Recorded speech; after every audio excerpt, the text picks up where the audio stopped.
Hello and welcome to another Magic the Gathering video. This morning I'm going to be looking at the issue of playing Magic on a budget, and specifically at the end of this video I'm going to be looking at a format which I was inspired to sort of create using repacks. But before I do that, and using the props I've got in front of me, I thought I was going to just explain a little bit about some ideas for keeping a tight control on your Magic spending, because I know if you're a beginner to Magic, you don't have a lot of money, or even if you're established at it but still things are a bit tight, it's always good to look at ways in which you can get the most bang for your buck.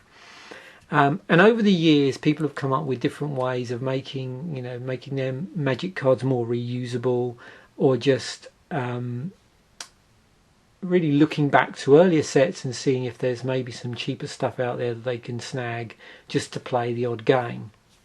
So what I've got here is just a selection of different props, if you like, to just give me something rather than a blank desk to talk about. So if you're trying to control costs, one way that's really popular is to build a cube. So it's basically to take the cards that you have and build a reusable cube, a reusable pool of cards that you can draft from with a group of friends. And that way you just get to use cards you've already got.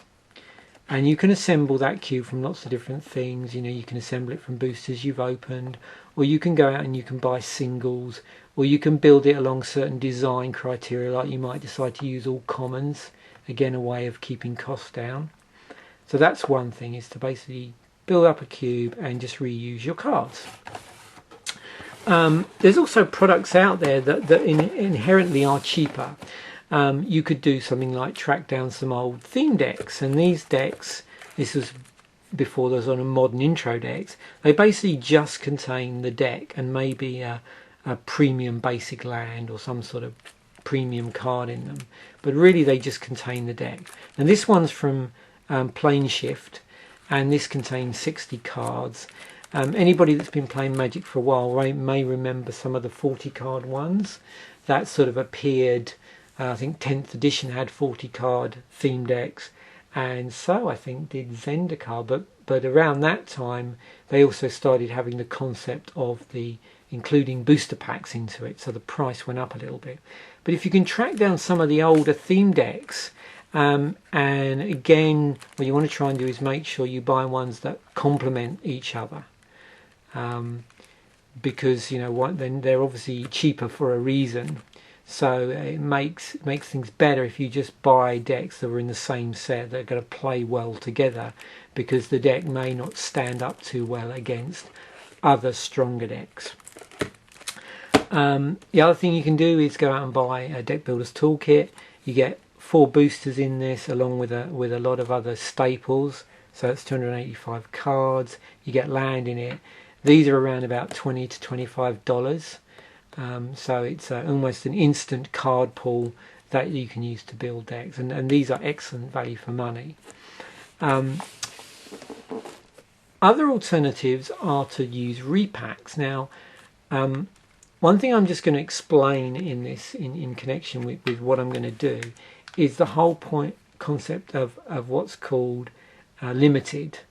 In limited formats, what you're basically doing is you're opening product of some description, which gives you a number of cards with which to build a deck, and that's opposed to, say, constructed, where you're building a deck out of cards you've purchased or opened, but you're putting them together in a certain way, and constructed is obviously really limited by your budget, whereas limited is limited by the cards you pull when you open the product.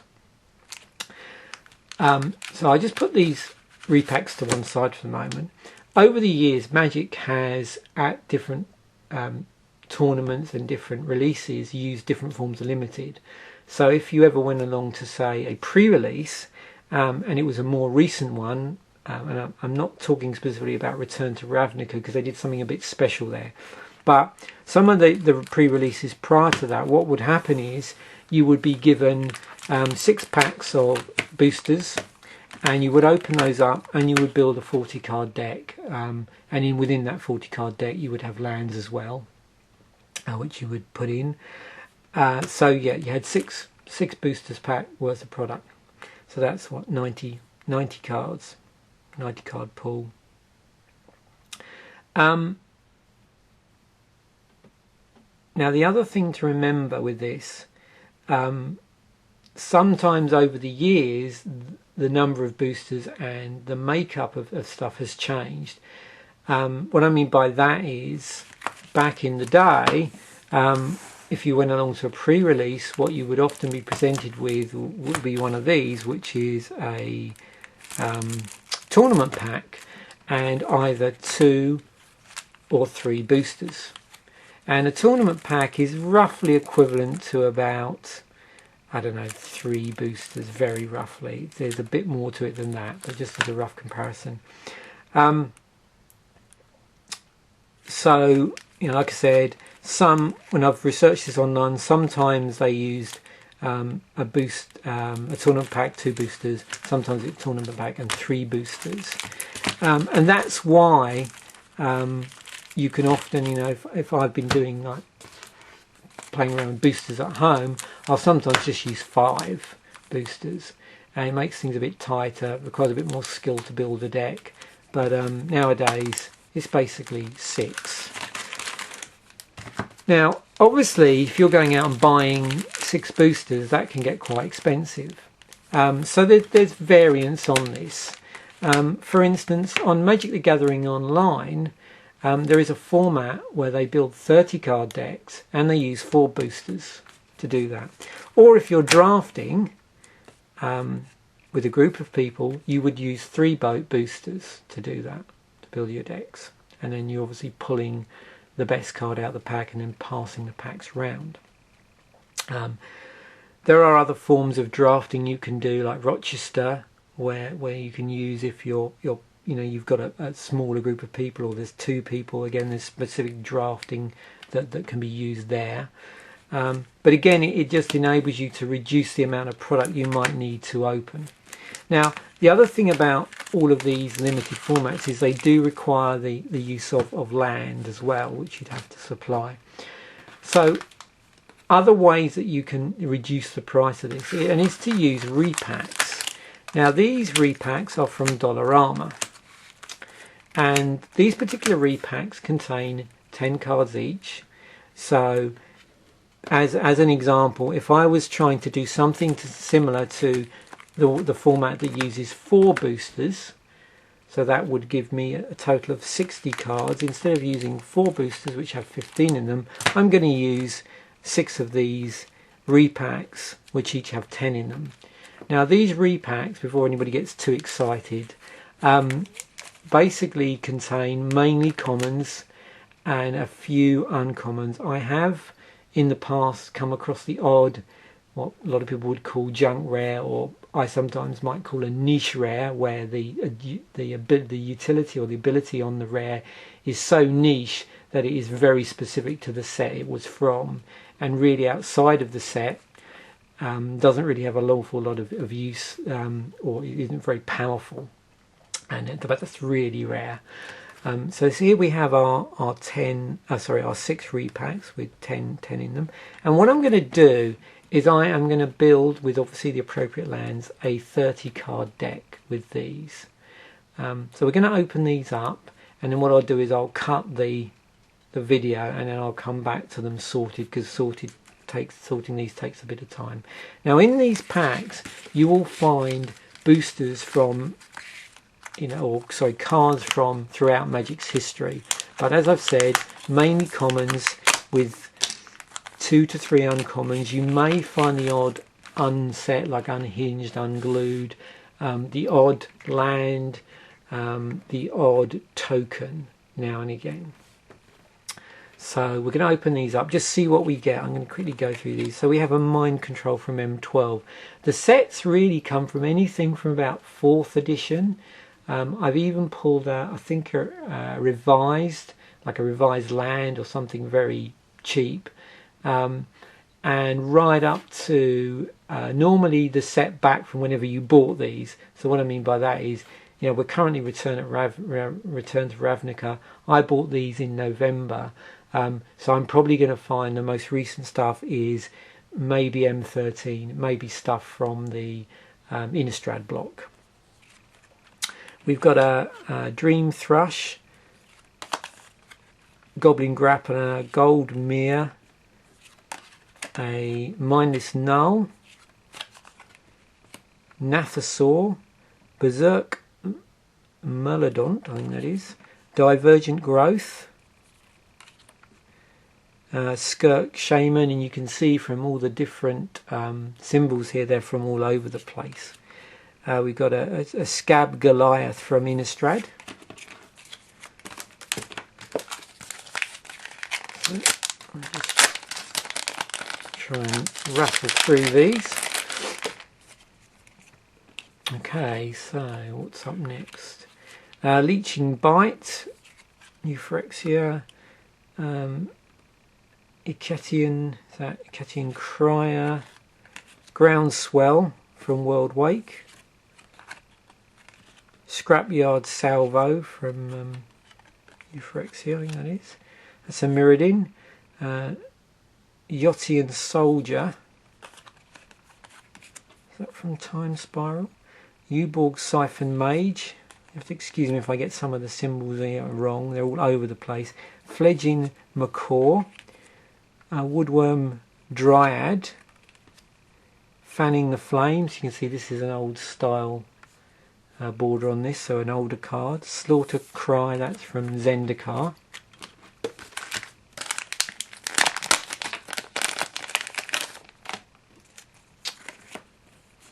Okay. Another Slaughter Cry. Goblin Artillery from M10. Another Wormwood Dryad. You may find with these, because of the way these have been, you know, repacked at the same time, you're going to find duplicates, but even though they're from all over the place. Urborg Siphon Mage.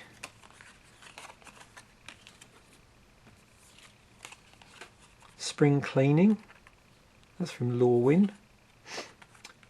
Chain Throat Seeker, Euphorexia. We've got quite a bit of Euphorexia here. 8th edition. Sneaky Homunculus. Got a Catian Crier and an Immolating Soul Eater.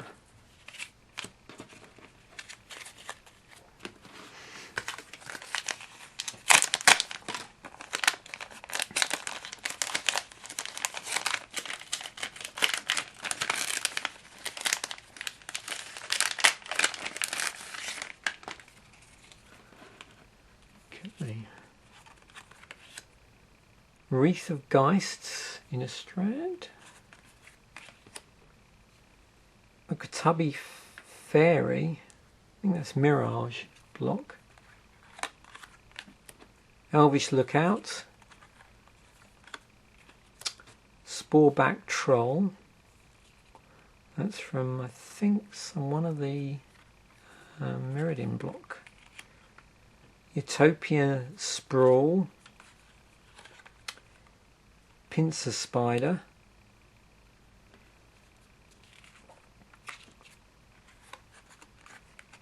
Scars of Mirrodin. Vigil for the Lost. It's uncommon. Aura Barbs. Soul Strings. I've got a Step Link from Zendikar.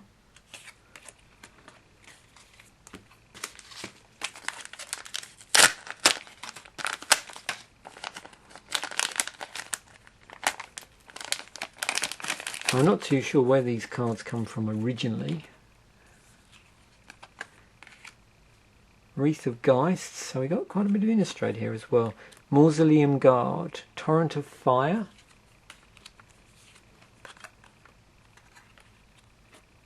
Onkel Istvan. That's a pretty old one. I think that might be... No, it's German. Okay, so we've got a German card here. That's the other thing I mentioned. You do get foreign language cards crop up. And I think that's from the dark, possibly. Manus Silix, so that would be from Conflux. Stone Shaker Shaman, got from the original Ravnica block. Fire Breathing. So this is an earlier one. You can see this will be a core set. It's got a white border on it. There's no symbol, so it's earlier core set. I don't know what day that is. 1997. Trying to remember if that's 5th edition or not. Dwarven Soldier. This comes from now, is that Fallen Empires? Hungry Mist and Demon Male Hallberg, sorry. That's from Innistrad. And then finally,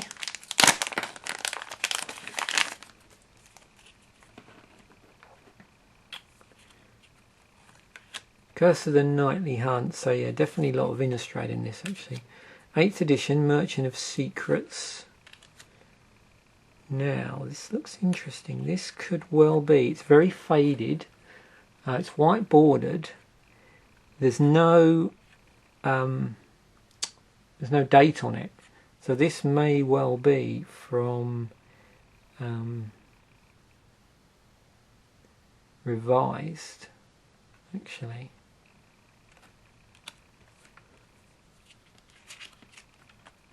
Crown of Flames, Tattered Drake, Puppet Conjurer from Shards. There's a land here, Rix Madar Dungeon Palace. So that's an uncommon from, again, I'm not too good on some of these symbols. There's just so many different ones now, but I think that could be certainly. What's that from? Return to Ravnica block or Mirrodin block? Yeah, anyway. You can always find out. Flowstone Embrace. That would have been a time-shifted card. Future Sight, I think that would be it. Puted Raptor. And Wreath of Geist. So we've got a lot of Wreath of Geists. So what I'm actually going to do is I'm going to sort these cards now and then sort of cut to the finished after I've sorted them, and then we'll try and build the deck from that. So I've now sorted the cards into relevant colours, and in the end I ended up with 19 red cards, 16 green, 7 black, 8 blue, 6 white, 3 colourless artefacts and 1 non-basic land, which works with black and red. It doesn't generate black and red, but it has an ability that requires black and red to activate it. Now, in order to build a 30 card deck, what you're looking at is very roughly 20 lands to 18 spells. So I mean, when I'm talking about spells, I mean creatures, instants, you know, all of that, or anything that's not a land, basically. So that's what you're aiming for. So basically, we've got to find 18 cards to use in the deck. Now, in terms of how I often go through this, and I'm doing this in a very compressed manner, so I'm compressing several steps together. But one thing to consider is you could ask yourself, well, can I play a monocolour deck? Well, I've got enough red cards, and I have enough green cards in combination with the artifacts. So I could do that. Could play red or green. The other colours I couldn't really play. I couldn't play unless I combined them with one of the other colours. So I'd go for a 2-colour deck. I could go for a 3-colour deck, but I tend not to go towards 3 colours unless there's adequate mana fixing for a 3-colour deck. So the most number I would normally go for is 2 colours, but that's just me. So also what I've then done is I've been through the stacks quickly and just put those on the top of the stack which I would be more likely to play, which would be preferable cards. Now when I do it that way, what I end up with 10 red cards that I would like to play, 13 green cards, 6 black, 6 blue and 5 white, and I would definitely play all 3 of these artifacts, and this land would only be of relevance if I chose black red. So that narrows things down a bit more, and what I end up with by making those choices, and we'll look at some of the cards in a moment that sort of rose to the top, is that then the different combinations I would end up playing could be red green, green black, red black, red blue, red white, green white, or green blue. I'm not going to be playing a monocolour deck because I don't feel there's enough good cards in a particular colour. Although there's enough cards, of say red or green, there's not enough good ones in there to make the deck strong. So it's going to be 2 colours, and as I've said, either red green, green black, red blue, red white, green blue, or green white. Now looking at this a bit further, one combination that doesn't work because of the cards. So what I've done is taken some cards and brought them to the top. So for red, for instance, I've got Crown of Flames, Goblin Grappler, Curse of the Nightly Hunt, Slaughter Cry, Fanning the Flames, Skirk Shaman, Torrent of Fire, Firemaw, Kavu, and Emulating Soul Eater. In green, what's interesting is I've got 3 Wreath of Geists. You can see those. I've got Euterpia's Sprawl, Elvish Lookout, Groundswell, Divergent Growth, Leeching Bite, Pincer Spider, Wormwood Dryads, 2 of those, Spring Cleaning, and Hungry Mist. And one thing I've noticed in this is, as well as the 3 Wreath of Geists, I've also got a number of cards that help fix mana, or help solve mana issues. Soul Strings is interesting. There's several cards in here which will interact with the graveyard. This one, Soul Strings, returns to target creature cards from the graveyard to your hand, unless a player pays X and you choose X, and that's in your casting cost. And Urborg Siphon Mage, which gets cards into the graveyard. There's 2 of those. This German card, basically it's a 1/3 for 1 and 3 black, but it prevents damage to itself. So any damage done to it by a creature, through creature damage, it does nothing to it. It basically absorbs it. We've also got a Putrid Raptor in here, which has a morph cost on it, which would interact with the only zombie card. Unfortunately, the zombie card that's in here is pretty weak, and it's Mindless Null. Now, one thing you'll notice is that there's an interesting interaction between green and black, in that we've got cards here which require you have a number of creatures in the graveyard, and we've got cards here which you can also discard cards, and if you chose to discard a creature card from your hand, that would interact with the green there. And also we've got Soul Strings in case we need to bring back a couple of creatures from our graveyard for any reason. Moving on to blue, we've got a couple of flyers in here. It's a bit of a mixed bunch. There's some strong cards in here, but we've got things like an Infect card here, which obviously works best when the defending player's been poisoned, and with only 1 Infect card in the whole pool, that's going to be pretty tricky. We've got another card which allows us to ping a creature or player for 1 damage.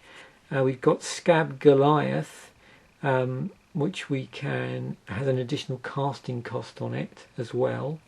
And we have Mind Control, which is a very useful card. And then a flyer. So rather mixed bag there of creatures. And then in white, I think this has probably got some of our strongest creatures in terms of abilities. We've got Steplink, which has landfall on it. We've got Golden Mere, which allows us to generate white mana. We've got a Catty Crow. We've got two of those, which if we discard a card, we can put a 1/1 white citizen creature token into play. And we've got a Mausoleum Guard, which also gets what is it, 1/1 white spirit creature tokens into play. So bearing that in mind, and also considering things like removal, because one thing, our removal is basically in red. That's where the bulk of our removal is. We've got some creatures in here which we can use for removal because of the way the ability works, and other direct damage in here that also acts as removal.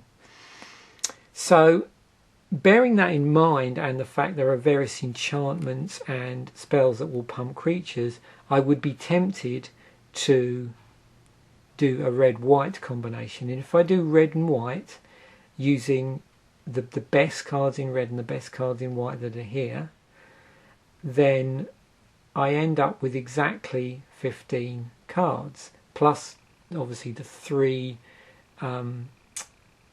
artifacts that I want to play. So that brings me up to 18. And if you remember, I said it's basically 12 lands and 18 spells, including creatures and all your different types of spells, because creatures are really just creature spells. So that would be a viable build, and I just grab my land here, and what I've done is, by totting up the mana, and a quick way of doing this is to count up the number of symbols of colour. So each one of these will be 1, and then if I get a 2 red, then obviously that counts as 2. And by doing that in red and white, I end up with it was 12 red symbols to 4 white symbols, because one of these was an artifact, so it's colourless.